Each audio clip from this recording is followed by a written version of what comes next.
사랑과 은혜가 충만하신 하나님 아버지, 주님의 도우심으로 믿음 안에 살게 하시고 오늘 거룩한 주일을 허락하시어 주님 전에 나와 예배께 하심을 감사드립니다. 이 시간 드리는 예배가 공의와 정의로 하나님이 기뻐 받으시는 산 제사가 되게 하시고 하늘 문을 여시어 응답하여 주옵소서. 연약한 저희들 한 주를 지내며 지은 모든 죄를 주님 앞에 내려놓으니 용서하여 주시고 하나님의 말씀대로 바르게 살 힘과 능력을 주옵소서. 은혜의 하나님, 저희들을 불쌍히 여겨 주시옵고 긍휼히 여겨 주시옵소서. 주님의 은혜 가운데 말씀으로 성령의 불로 우리의 모든 죄악을 소멸하시고 믿음 안에서 늘 주님과 동행하는 삶을 살아가게 하여 주시옵소서.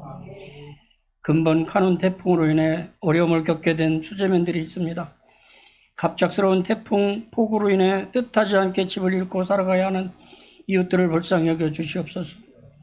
마음의 치유를 허락하여 주시옵소서. 전능하신 하나님, 다음 9월 3일은 광명창성교회 창립 2주년 기념 예배로 드립니다. 이곳에 광명창성교회를 세우시고 지난 2년 동안 예수 그리스도께서 친히 머리가 되시어 지켜주시고 역사하신 주님의 은혜에 감사드립니다.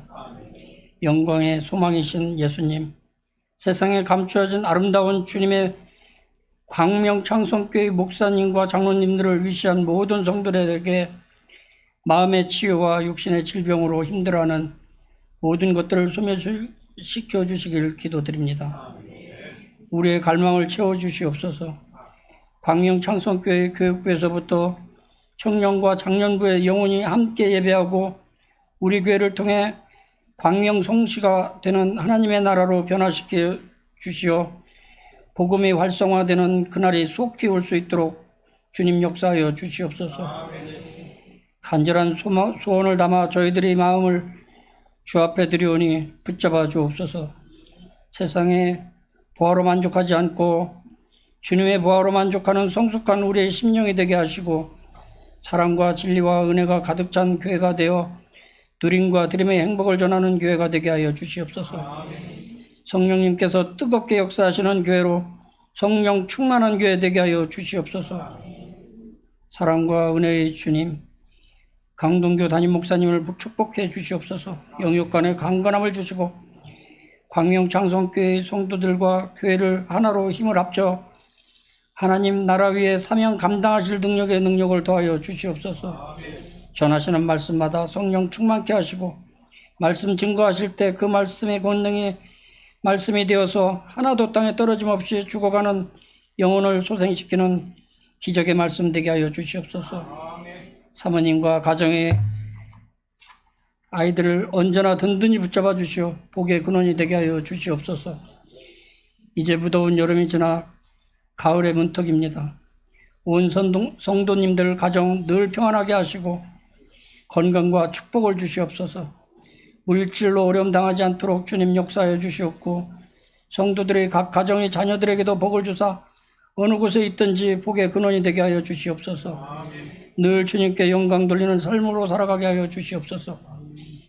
이번 9월 4일부터 진행되는 설립 감사 예배와 특별 새벽 기도에 위하여 함께 하셔서 모두가 함께 성령 충만한 감사 예배와 기도에 되어 생기가 넘치는 교회가 되게 하여 주시옵소서. 앞으로도 많은 구역 구성원들을 성령의 능력으로 채워주시옵소서. 서로 사랑하게 하시고 은혜를 나누며 광명창성교회의 모든 성도들이 하나님 나라를 꿈꾸는 예배로 인도하여 주시옵소서. 광명창성교회 교육부 어린이들과 젊은이들이 말씀 안에서 오직 하늘나라의 소망을 바라보며 살아가는 축복이 임하게 하여 주시옵소서. 이 나라의 이민족을 위해 크게 쓰임받는 귀한 장년들도 자라날 수 있도록 주님 축복해 주시옵고 앞으로 유치부 신설을 주님께서 친히 인도하여 주시옵소서. 이 시간 저희들 찬양할 때나 예배드릴 때 주님으로 영광 받으시옵고 이곳저곳에서 알게 모르게 헌신하는 봉사의 모든 손길에 은혜 충만한 시간, 축복의 시간으로 인도하여 주시옵소서. 예배의 시종을 주님께 의탁하오며 사랑과 영광과 존귀하신 주 예수 그리스도의 이름으로 기도드리옵니다. 아멘. 이 시간 함께 나눌 말씀은 사도행전 24장입니다. 신약 230페이지 사도행전 24장 10절에서 23절까지의 말씀입니다. 10절에서 23절까지의 말씀 함께 읽겠습니다. 총독이 바울에게 머리로 표시하여 말하라 하니 그가 대답하되 당신이 여러 해 전부터 이 민족의 재판장 된 것을 내가 알고 내 사건에 대하여 기꺼이 변명하나이다.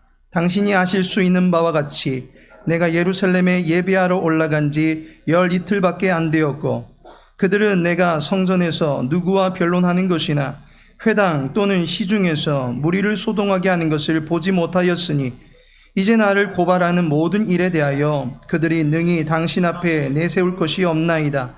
그러나 이것을 당신께 고백하리이다. 나는 그들이 이단이라 하는 도를 따라 조상의 하나님을 섬기고 율법과 선지자들의 글에 기록된 것을 다 믿으며 그들이 기다리는 바 하나님께 향한 소망을 나도 가졌으니 곧 의인과 악인의 부활이 있으리라 함이니이다. 이것으로 말미암아 나도 하나님과 사람에 대하여 항상 양심의 거리낌이 없기를 힘쓰나이다. 여러 해 만에 내가 내 민족을 구제할 것과 재물을 가지고 와서 드리는 중에 내가 결례를 행하였고 모임도 없고 소동도 없이 성전에 있는 것을 그들이 보았나이다. 그러나 아시아로부터 온 어떤 유대인들이 있었으니 그들이 만일 나를 반대할 사건이 있으면 마땅히 당신 앞에 와서 고발하였을 것이요 그렇지 않으면 이 사람들이 내가 공의 앞에 섰을 때에 무슨 옳지 않은 것을 보았는가 말하라 하소서. 오직 내가 그들 가운데 서서 외치기를 내가 죽은 자의 부활에 대하여 오늘 너희 앞에 신문을 받는다고 한 이 한 소리만 있을 따름이니이다 하니 벨릭스가 이 도에 관한 것을 더 자세히 아는 고로 연기하여 이르되 천부장 루시아가 내려오거든 너희 일을 처결하리라 하고 백부장에게 명하여 바울을 지키되 자유를 주고 그의 친구들이 그를 돌보아 주는 것을 금하지 말라 하니라. 아멘.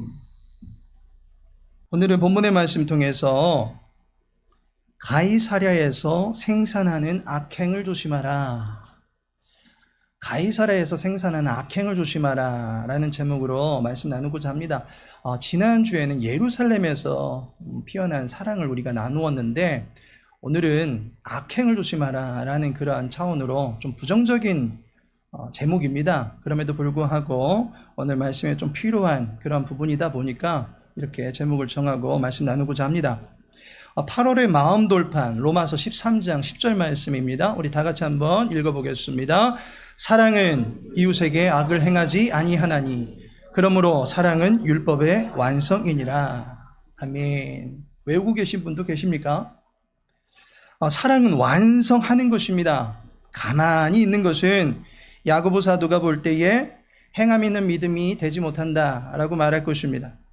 감정만을 쏟아붓는 것이 아니라 결의와 판단과 행동을 결부시켜서 움직이는 것이 사랑입니다. 고난당하는 자가 있다면 위하여 기도하는 것이고 슬픔 당한 자가 있다면 위로해 주는 것이고 줄인 자가 있다면 먹이고 섬기는 일에 앞서서 수고해 나가야 된다라고 하는 것입니다. 결론적으로 사랑은 표현하는 것이고 적극적으로 실천하는 성스러운 덕목입니다. 그런데 적극적으로 사랑을 나타내야 하는 것도 필요하겠지만 어떤 경우에는 의도적으로 하지 말아야 되는 일도 있다라는 것입니다. 하지 않는 것도 사랑이 될 수 있다는 것입니다. 마음 돌판의 상반절에 보시면 악을 행하지 아니하나니 라고 말씀합니다. 악을 행한다라고 하는 것은 고의성과 의도성을 가지고 일을 만들어내는 것을 말합니다. 행한다라는 동사가 생산한다라는 그런 의미를 가지고 있습니다. 그렇다는 것은 힘을 들여서 꾀한 바를 어떻게든 이루어 가고자 하는 악한 행위를 말하는 것입니다. 없었던 것을 온갖 깨와 계략을 동원해서 만들어내는 것입니다. 피해를 입힐 심산으로 하는 행위를 말하는 것입니다. 성도는 이러한 악은 이웃에게 행하지 말아야 된다라는 것입니다. 이 구절 이후로 나오는 말씀을 보니까 밤이 깊고 낮이 가까웠으니 라고 말하고 있습니다. 지금의 시대를 가리켜서 깊은 밤중과 같다라고 말할 수 있습니다. 고대 그리스의 철학자 디오게네스는 대낮에 등불을 들고 아테네 시내를 배회하곤 하였습니다. 모두들 벌건 대낮에 등불을 켜고 다니는 그를 가리켜서 미쳤다라고 손가락질했습니다. 그러나 디오게네스는 죄악으로 어두워진 세상에서 사람다운 사람을 찾고 싶은 탓에 등불을 들고 찾아다닌다라는 일침을 날렸던 것입니다. 어둠 속에서 모조리 악을 행하는 악인들만 가득하다는 것입니다. 악이 성행하기에 적합한 환경이 밤중입니다. 이것은 시간적인 밤을 말하는 것이 아닐 것입니다. 낮, 밤 가릴 것 없이 악이 이루어질 수 있는 모든 환경이 어둠입니다. 엊그제 신림동에서 대낮에 참으로 수치스러운 사건이 벌어졌습니다. 피해를 입은 여성의 사정이 참으로 안타깝게 되었습니다. 그런데 범행이 전혀 뜻밖의 시간에 발생하였습니다. 성추행범들의 대다수가 은밀하고 어두운 밤을 틈타는 반면에 이것은 벌건 대낮에 사건을 일으키는 대범함마저 보였다라는 것입니다. 단순히 24시간의 한 어떤 때에 찾아오는 밤을 말하는 것이 아니라 영적 어두움이 지금의 사람들을 낮밤 가릴 것 없이 어둠 속으로 몰아넣고 있다라는 것입니다. 옛 성인의 말 중에 근묵자흑, 근주자적이란 말이 있습니다. 가까이 하는 것에 물들기 쉽다는 것입니다. 세상에 어둠이 짙어지고 있는 이때에 빛의 자녀들 또한 근묵자흑하기 쉬운 시대가 되어가고 있습니다. 빛을 발하는 사명을 감당해야 되는데 도리어 빛을 가리고 어둠의 자리로 점점 들어가려고 합니다. 교회 안에서도 어둠을 드러내는 것을 자기가 가지고 있는 나름대로 힘이다라고 여깁니다. 이웃에게 대하여 악행을 생산해낼 수 있다라고 하는 이 사실을 우리는 교회 안에서 경계해야만 하는 것입니다. 본문을 통해서 가이사랴에서 바울이 변론하는 과정에 나타난 여러 가지 부당한 악행들을 보면서 우리가 경계해야 될 악행이 무엇이 있는가를 알아보고자 합니다. 결론적으로 광명창성교회에서 이러한 모습이 나타나지 아니하도록 하나님 앞에서 서로 주의를 기울이고 예수 그리스도의 십자가의 능력에 의지하면서 악을 선으로 이겨낼 수 있는 건강한 교회로 서갈 수 있게 되기를 예수님의 이름으로 기도합니다. 본문은 바울이 결박당한 이후에 6차에 걸친 변론을 펼치게 되는 중에 세 번째로 행해지는 변론 과정입니다. 앞선 1차와 2차에서 이루어진 바울의 변론과는 달리 이번 변론에서는 변호사 더둘로가 나타나서 바울의 혐의 있음을 고발합니다. 바울은 더둘로의 이 고발을 반박을 해야 되는 입장에서 그의 변론을 하기 시작합니다.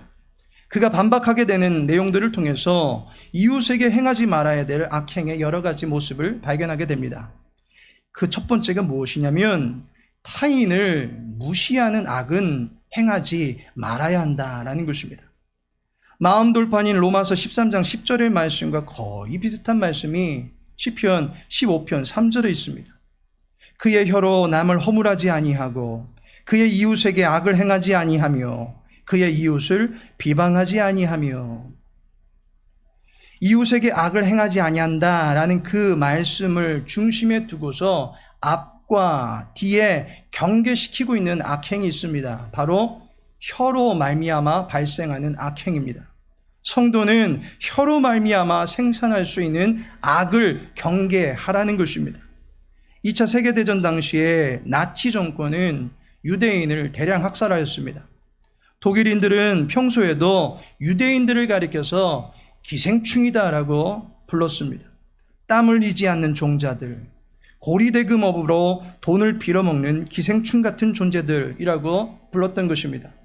문제는 혀로 표현된 그 악한 말은 반드시 악한 행동으로 이어지게 된다는 것입니다. 독일인들은 강제 수용소를 지어놓고서는 유대인들을 모조리 그곳에 몰아넣습니다. 노동이 너희를 자유롭게 하리라 라고 하는 문구를 수용소에 써놓고 매일같이 보게 만듭니다. 유대인들은 독일 나치 정권 하에서 지옥의 흡혈귀에게 피를 빨리우는 듯한 지독한 노동 착취를 당하게 됩니다. 입술의 말이 무너진 만큼 상대에 대한 자세도 비례하여 무너질 수밖에 없는 것입니다. 본문에서 바울은 앞서서 진술한 더둘로라고 하는 변호사의 증언에 대해서 반박합니다. 그런데 더둘로가 바울을 향해서 말한 바가 있는데 5절에 보니 우리가 보니 이 사람은 전염병 같은 자라. 천하에 흩어진 유대인들을 다 소요하게 하는 자요 나사렛 이단의 우두머리라. 바울을 가리켜서 전염병 같은 자라고 합니다. 법적 논쟁은 주장하고자 하는 바를 따라 확실한 증거를 제시하고 판단은 심판자에게 맡길 수 있어야 하는 것입니다. 더둘로는 바울에 대한 자신의 감정을 거르지 않고 그냥 내뱉어 버립니다. 그를 가리켜서 전염병 같다라고 말합니다. 이것은 흑사병, 패스트를 옮기는 자다라는 말입니다. 이러한 말은 당시 사람들의 정서에 의하면 신이 내린 병을 받은 자라고 하는 그야말로 신이 내린 저주를 받은 자라는 말입니다. 인신공격입니다. 사람들 간에 이견이 있어서 논쟁이 벌어질 때가 있습니다. 그런데 사실만 가지고서 논쟁이 벌어지는 경우는 거의 희박합니다. 논쟁은 이내 인신공격으로 들어가게 됩니다. 상대를 적으로 간주합니다.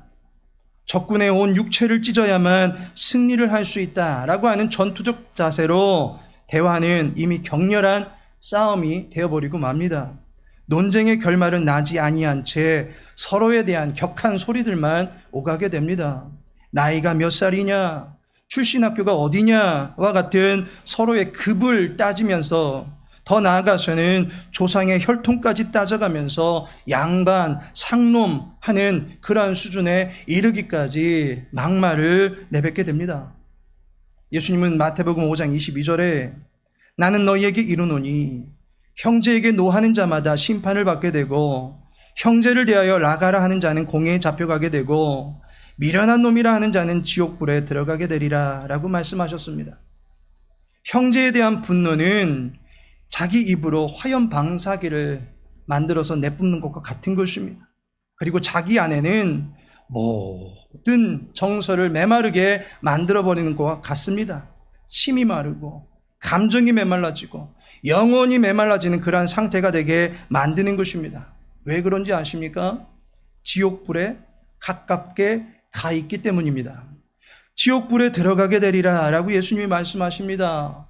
내가 지금 지옥을 무척 닮아 있다라고 하는 것을 내 육체가 보여주고 있는 것입니다. 얼굴이 벌겋게 달아오르고 이성적인 기능이 마비되고 막말은 이내 막가파식의 행동으로 나타나게 되어 있습니다. 자기 감정에 따라서 상대를 괄시하고 무시하며 급을 따지는 식의 인신공격을 주의 교회는 이웃들에게 행하지 말아야 한다라는 사실입니다. 두 번째로 타인을 정죄하는 악을 경계해야 된다라는 것입니다.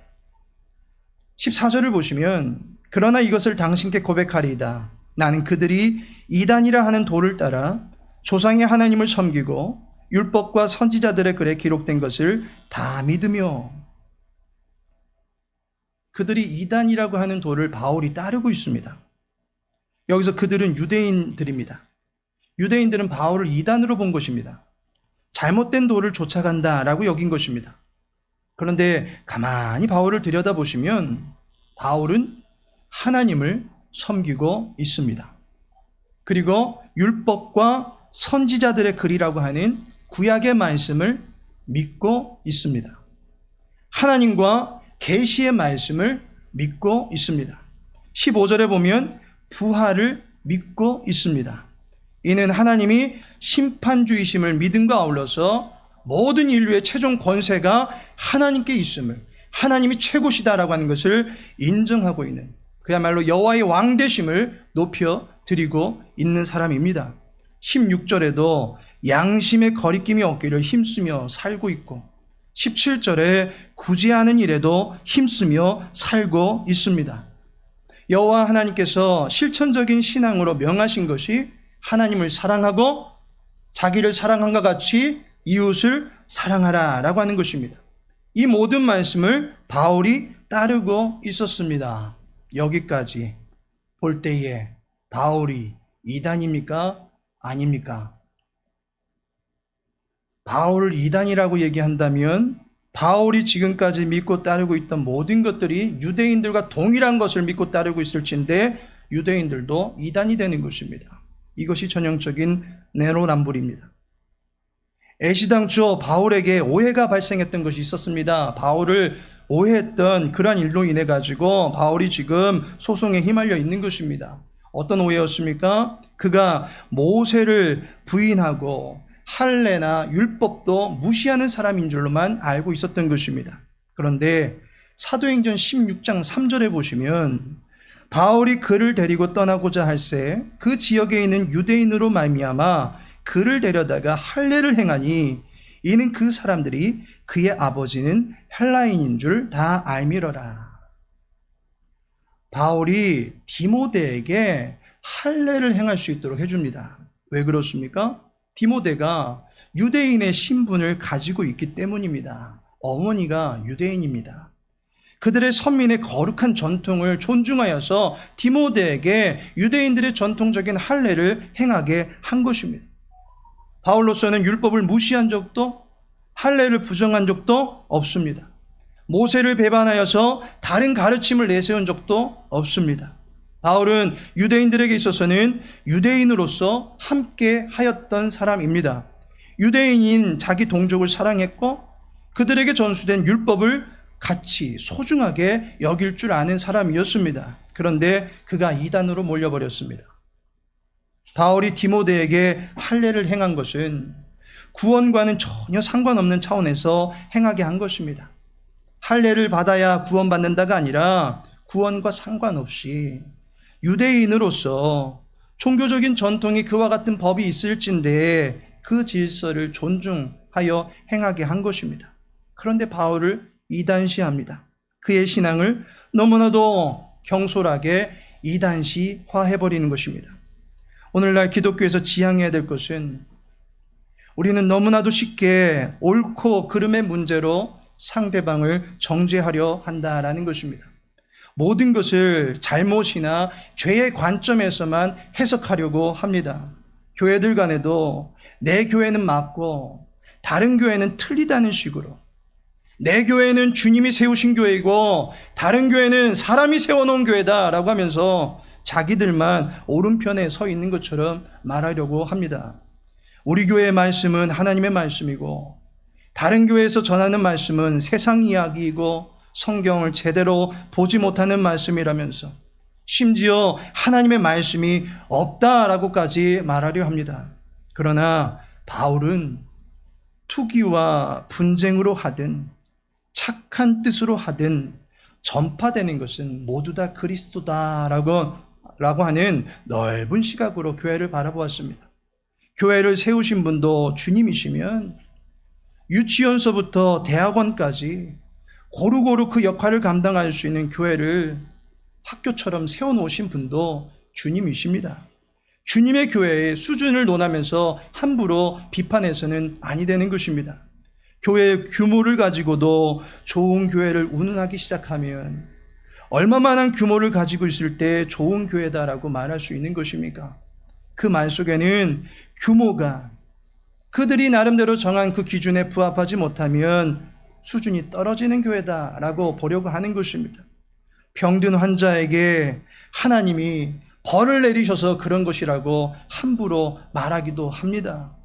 강대상에 꽃을 놓거나 꽃을 두지 않는다고 정죄할 수 있습니까? 생화를 놓았다거나 조화를 놓았다거나 라는 그 사실을 가지고 정죄할 수 있습니까? 지금은 자율화가 되긴 했지만 강대상에 서는 사람은 성의를 입어야 한다라는 때가 있었습니다. 그런데 그 성의를 입거나 그렇지 않았다라고 하는 그 사실만 가지고 죄가 성립이 됩니까? 목사방에 책상이 안쪽에 놓든지 바깥쪽에 놓든지 그게 위치에 따라서 죄가 됩니까? 그러한 모든 것에는 자율성이 있습니다. 칼빈은 기독교 강요라고 하는 기독교 백과사전과 같은 책을 저술합니다. 그 책의 사권에 교회론이 나옵니다. 교회의 주인이 예수님이십니다. 교회를 폄하하거나 교회를 무가치하게 여기는 모든 것은 삼위 하나님에 대한 모독이 될 수밖에 없다는 것입니다. 교회 안에서 행하는 여러 가지 일들에 대해서 하나님을 높여드리고자 하는 목적에서 여러 가지 방식으로 나타날 수 있다는 것입니다. 예배 중에 촛불을 사용할 수도 있습니다. 붉은색 포도주, 백색 포도주, 그 어떤 것도 교회의 상황에 따라서 사용할 수 있다는 것입니다. 침례를 행할런지 아니면 그냥 물뿌림으로 행할런지 교회의 사정에 따라서 행할 수 있다는 것입니다. 그것이 정죄할 수 있는 문제가 아니다라고 하는 것입니다. 이런 비본질적인 문제들로 인해서 교회가 분열되거나 어려움을 겪어서는 안 되는 것입니다. 이러한 모습이 만일 교회 안에 나타나게 되면 그 교회는 문 닫는 것이 시간 문제다라는 것입니다. 미국 기독 설문조사 기관인 라이프웨이 리서치의 대표를 역임했던 톰 레이너 목사님께서 당신의 교회가 5년 안에 죽게 되는 이유라는 제목의 글을 한 커뮤니티에 기고합니다. 5가지의 이유가 있는데 그 중에 한 가지가 험담과 갈등으로 말미암은 에너지 소비를 다루고 있습니다. 교회 내에서 사소한 문제로 논쟁하면서 힘을 다 쏟으면 교회 바깥에 나갔을 때는 쓸 수 있는 에너지가 없다라고 지적하는 것입니다. 바울이 이단으로 몰리는 이 상황을 바울의 이야기를 들어보면 결코 어긋남이 없어 보입니다. 그는 바리새인으로서 마땅히 그 입장에 걸맞는 행동을 하고 있었다라는 것입니다. 그를 악평하게 만드는 모든 내용들은 모두 다 가짜 뉴스였다라는 것입니다. 무의미한 갈등은 멈출 수 있어야만 합니다. 책상을 이곳에 두든 저곳에 두든 강대상을 중앙에 놓든 저 한켠에 놓든 그게 하나님을 높여드리는 일에 무슨 죄가 되는지 알 길이 없지만 이러한 것들로 무의미한 갈등이 교회 내에서는 일어나지 않아야 합니다. 이와 같이 바울은 자신에게 더해지는 악행에 맞서서 변증을 하고 있었던 것입니다. 그의 말에서 타인을 무시하거나 또는 정죄하려는 의도가 나타나지 않습니다. 도리어 거짓과 감정적인 분노의 요소를 잠재우고 사태만을 명확하게 보고자 합니다. 본문 19절과 20절에 보니 그들이 만일 나를 반대할 사건이 있으면 마땅히 당신 앞에 와서 고발하였을 것이요 그렇지 않으면 이 사람들이 내가 공회 앞에 섰을 때에 무슨 옳지 않은 것을 보았는가 말하라 하소서. 반대할 것이 있다면 고발을 하고 옳지 않은 것이 있다면 증인을 세우고 법적 절차에 따라서 이야기를 나눠보자라는 것입니다. 로마서 12장 21절에 보니 악에게 지지 말고 선으로 악을 이기라. 바울은 악행이 멈추어지기를 바라면서 선을 내세우고 있는 것입니다. 그렇다면 이러한 악행을 해결할 수 있는 방법이 무엇이겠습니까? 사실상 예수님에게도 수많은 악행이 가해졌습니다. 예수님은 유대인들로부터 성전을 무너뜨리려고 하는 자다라는 오해를 받았습니다. 바알세불이라고 하는 오명을 뒤집어 쓰기도 했습니다. 귀신들의 왕이라는 것입니다. 발 씻을 물도 주지 않는 무시도 당하셨습니다. 하나님께 저주를 받은 자라고 하는 모욕과 참남하다라는 욕까지 듣기도 하였습니다. 예수님을 고발하는 수많은 증인들의 말이 하나도 일치가 되지 않는 거짓된 투성인데 혐의 없다라는 선고가 내려지지 아니하고 지지부진해지기만 합니다.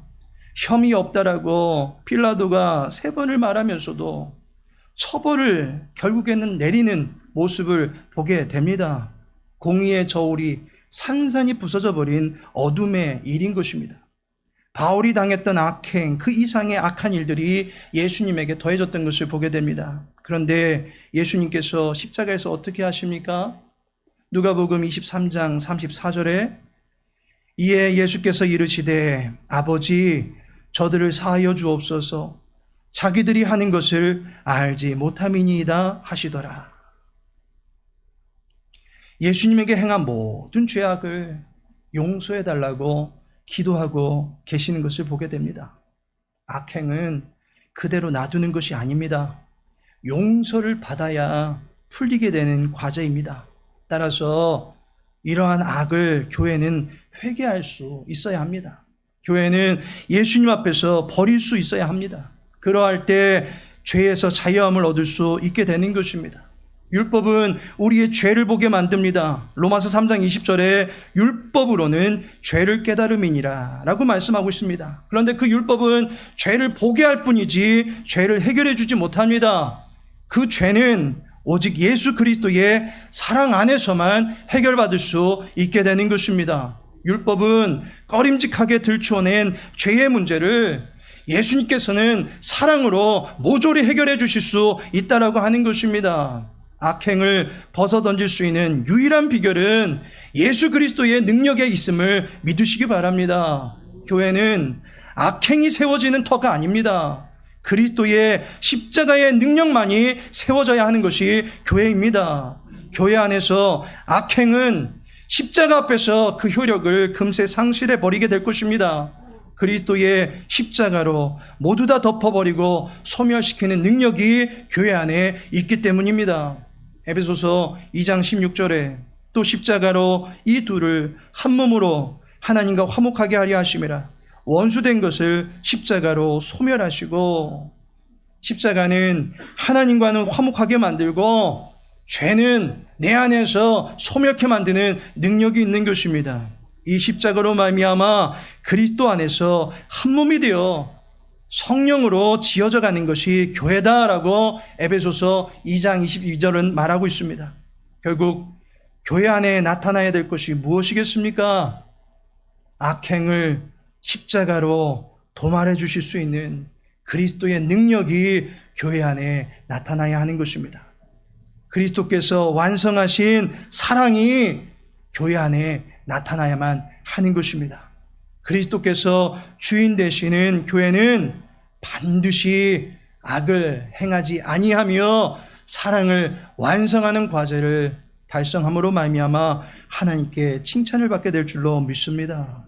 하나님께서 사랑하시는 성도 여러분, 여름철 더위가 이제 말복이 지나고 한춤 그 기세가 약해지고 있습니다. 하지만 교회가 지닌 사랑의 온도는 결코 식어지지 않아야 합니다. 이를 위하여 이웃에게 사랑을 적극적으로 실천하면서 또 한편으로는 악이 그 기운을 발하지 못하도록 그리스도의 십자가의 능력이 주의 교회 위에 세워질 수 있도록 함께 기도하며 나갈 수 있는 주님의 백성들 되시기를 예수님의 이름으로 축복합니다. 주의 교회를 살펴주시옵소서. 주의 교회를 사랑하여 주시옵소서. 모든 교우들의 입술의 말과 생각을 지켜주시옵소서. 생명의 기운을 드러낼 수 있는 복된 입술들 되게 하여 주시옵시고, 여호와의 복을 나눌 수 있는 대화가 넘쳐날 수 있도록 주의 교회를 주관하여 주시옵소서. 예수님의 이름을 우리에게 주셨으니 주의 사랑과 능력으로 교회가 서가기를 바라며 날마다 주의 은혜를 구할 수 있는 교회 되게 하여 주시옵소서. 예수님의 이름으로 기도합니다. 지금은 성자 예수 그리스도의 은혜와 성부 하나님의 크신 사랑과 성령 하나님의 내주교통 인도 위로하심이 이웃에게 악을 행하지 아니하며 사랑의 삶을 살기 원하는 교우들과 주의 교회 위에 영원토록 함께 하실지어다. 아멘.